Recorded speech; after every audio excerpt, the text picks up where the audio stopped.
Masih ingat dengan sosok AKBP Sangai?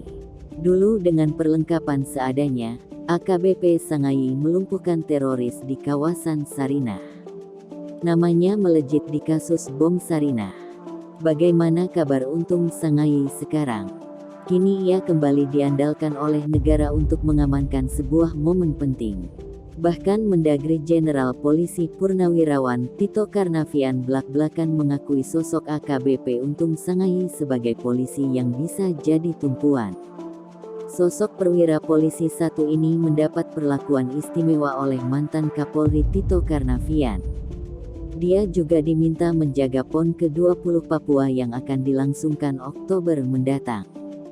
Dialah AKBP Untung Sangai, Kapolres Merauke yang pernah menjadi pahlawan bom Sarinah, Jakarta.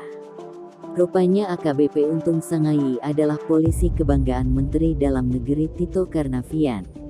Tito Karnavian bahkan sempat memijit pundak AKBP Untung Sangai saat mengunjungi Kabupaten Merauke beberapa waktu lalu. Pernyataan Tito itu dia utarakan di hadapan Menko Polhukam, Mahfud MD yang bersamanya dalam kunjungan itu. Saat itu Tito Karnavian bertemu dengan mantan anak buahnya, AKBP Untung Sangai.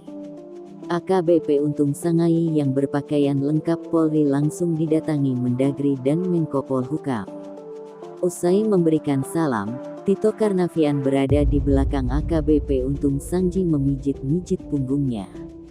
Sembari memijit punggung Untung Sangai, Tito Karnavian berkata, "Ini orang yang saya banggakan," di hadapan Menko Polhukam Mahfud MD.